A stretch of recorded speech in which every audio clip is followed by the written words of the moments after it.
Power star Pawan Kalyan నటించిన తాజా చిత్రం హరిహర వీరమల్లు విడుదలైన బ్లాక్ బస్టర్ విజయం సాధించింది. ఈ సినిమా మొఘల్ చక్రవర్తుల హిందూ దేవాలయాలను నాశనం చేసిన చారిత్రక నేపథ్యంలో రూపొందించింది. ఈ సినిమాకు ప్రేక్షకుల నుంచి అద్భుతమైన స్పందన వస్తుంది. ఈ సందర్భంగా దర్శకుడు జ్యోతికృష్ణ మాట్లాడుతూ, వేద గ్రంథాలను నాశనం చేసినప్పుడు హరిహర వీరమల్లు బలంగా నిలబడ్డాడు. మొఘల్ చక్రవర్తుల ఇబ్బందులను ధైర్యంగా ఎదుర్కొన్నాడు. వేదాలలోని జ్ఞానాన్ని సంపాదించి వేద పండితుడిగా మారడంతో వాటిని నాశనం చేయడానికి వీలు కాకుండా అయిపోయింది అని తెలిపారు. జ్యోతికృష్ణ మరింత వివరించుతూ, వీరమల్లు వేద జ్ఞానాన్ని ఆధారంగా చేసుకుని శాస్త్రంగా వారు భూమి, నీరు, అగ్ని, వాయు, ఆకాశం వంటి పంచభూతాలను అవగతం చేసుకుని ధర్మ సంబంధమైన జీవన విధానాన్ని నిర్మించుకోవటంలో కీలక పాత్ర పోషించారు. అతని దూరదృష్టి, నైపుణ్యం ఇతరులతో పోల్చలేనివి. సినిమాలో ఈ విధమైన ఉదాహరణలు చూస్తాం.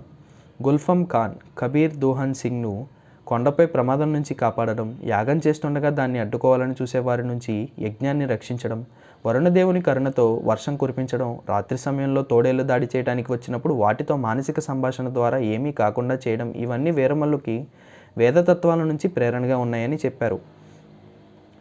జ్యోతికృష్ణ కొనసాగుతూ, రామాయణంలో రాముడు అనేక ప్రాంతాల ద్వారా ప్రయాణం సాగించాడు. అటువంటి ప్రదేశాలు మతంగా ఆశ్రమం, పంచవటి, చిత్రకూటి వంటి ప్రాంతాలు ఇప్పుడు ఆధ్యాత్మిక స్థలాలుగా నిలిచాయి. హరిహర వీరమల్లు కూడా ఈ చిత్రంలో గోల్కొండ నుంచి ఢిల్లీ వరకు తన ప్రయాణాన్ని సాగించి వేదతత్వాలతో ప్రజలకు మంచి పనులు చేయడానికి ముందుకు సాగాడు.